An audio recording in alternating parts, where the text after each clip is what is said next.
আসসালামু আলাইকুম, welcome back to my channel. Hello viewers, আপনারা সবাই কেমন আছেন? আজ আমি আপনাদের তৈরি করে দেখাবো 1 কাপ গুঁড়ো দুধ দিয়ে 1 কেজি মিষ্টি দই রেসিপি।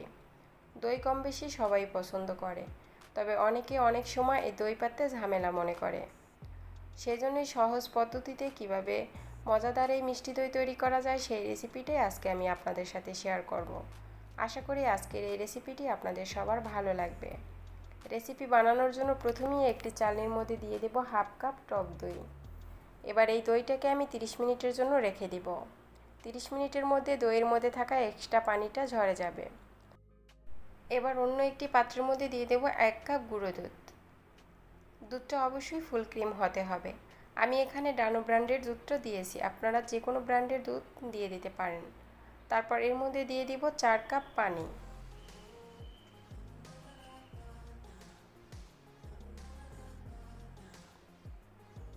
এবার একটি হ্যান্ড উইক্স দিয়ে দুধটাকে খুব ভালোভাবে মিশিয়ে নিতে হবে, যাতে দুধের মধ্যে কোনো লাম্পস না থাকে।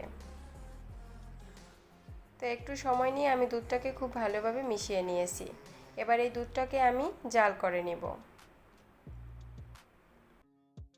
এবার চুলাতে একটি প্যান দিয়ে এর মধ্যে দিয়ে দেব হাফ কাপ চিনি আর দিয়ে দেব 2 টেবিল চামচ পানি। এবার চুলাটা অন করে আমি একটি স্প্যাচুলা দিয়ে চিনিটা একটু নেড়ে চেড়ে দিব। চুলার আঁচটা এই পর্যায়ে একটু মিডিয়ামে রেখে চিনিটা কিছুক্ষণ জাল করে নিতে হবে।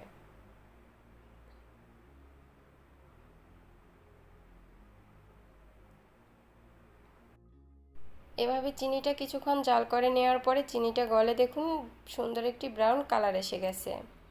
এবার চুলার আঁচটা একেবারে কমিয়ে রেখে নেড়ে চেড়ে আমি ক্যারামেলটা বানিয়ে নেব। মূলত দুধটা বেশিক্ষণ জাল করে নেওয়ার পরে দুধটা যখন ঘন হয়ে যায় তখনই দুধের মধ্যে ব্রাউন একটি কালার আসে। তো এভাবে যদি চিনি দিয়ে আগে ক্যারামেলটা বানানো হয় তাহলে দইয়ের মধ্যে ব্রাউন একটি সুন্দর কালার আসে। আমরা যে দোকান থেকে দইটা কিনে খাই সেই দইয়ের মধ্যে সেম এভাবেই কালারটা আনা হয়। তো আমার ক্যারামেলটা বানানো হয়ে গেছে, এর চেয়ে আমি বেশি কালার করব না, তাহলে ক্যারামেলটা পুড়ে যাবে আর দইটা খেতে তিতা লাগবে। তো এই পর্যায়ে এর মধ্যে দিয়ে দেব দুধ। আমি যে আগে থেকে দুধটা গলিয়ে রেখেছিলাম সেই দুধটা অন্য একটি চুলাতে আমি 2টা বলক তুলে নিয়েছি। সেখান থেকে সামান্য পরিমাণে দুধ আমি এই ক্যারামেলের মধ্যে দিয়ে দিয়েছি। তো দুধটা দেওয়ার পরে ক্যারামেলটা অনেকটা শক্ত হয়ে যাবে, এখানে ভয়ের কোনো কারণ নেই। একটু সময় নিয়ে এভাবে নেড়ে দিলেই ক্যারামেলটা গলে যাবে।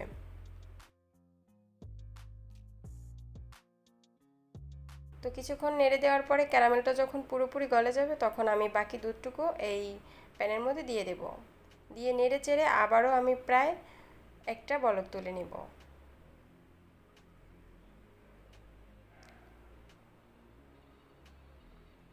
তো কিছুক্ষণ দুধটা নেড়ে চেড়ে আমি দুধের মধ্যে আরও একটি বলক তুলে নিয়েছি।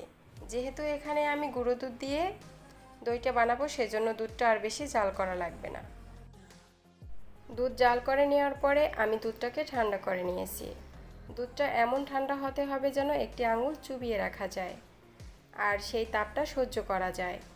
দুধ বেশি গরমও থাকা যাবে না আর বেশি ঠান্ডাও থাকা যাবে না। বেশি গরম হলে দুধের মধ্যে ছানা কেটে যেতে পারে। তো আগে থেকে যে আমি টক দইটা ছেঁকে রেখেছিলাম সেই টক দইটা এবার এই পর্যায়ে দিয়ে দেব। দিয়ে একটি হ্যান্ড উইক্স দিয়ে ভালোভাবে মিশিয়ে নেব। খুব ভালোভাবে মিশিয়ে নিতে হবে। তো টক দইয়ের সাথে আমি দুধটাকে খুব ভালোভাবে মিশিয়ে নিয়েছি। এবার এখানে আমি একটি দইয়ের হাঁড়ি নিয়েছি।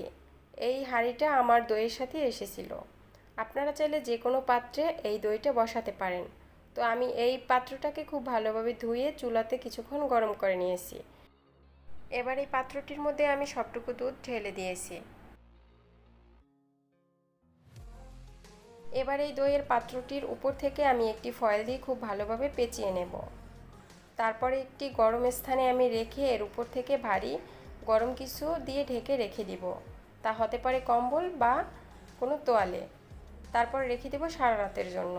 প্রায় 8 থেকে 10 ঘন্টার মধ্যে এই দইটা খুব ভালোভাবে জমে যাবে। তো দইয়ের পাত্রটিকে আমি সারা রাতের জন্য রেখে দিয়েছিলাম আর আমার দইটা খুব ভালোভাবে জমে গেছে।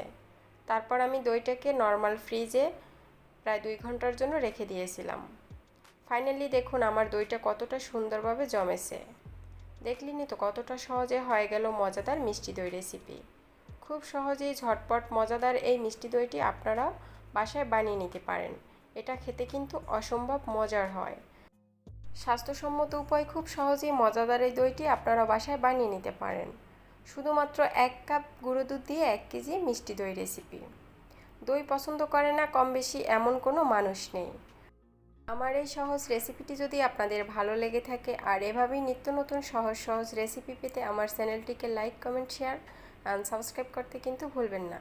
আর যারা ফেসবুক পেজ থেকে দেখছেন তারা আমার পেজটিকে ফলো করতে কিন্তু ভুলবেন না। আল্লাহ হাফেজ, ভালো থাকবেন সবাই। আসসালামু আলাইকুম।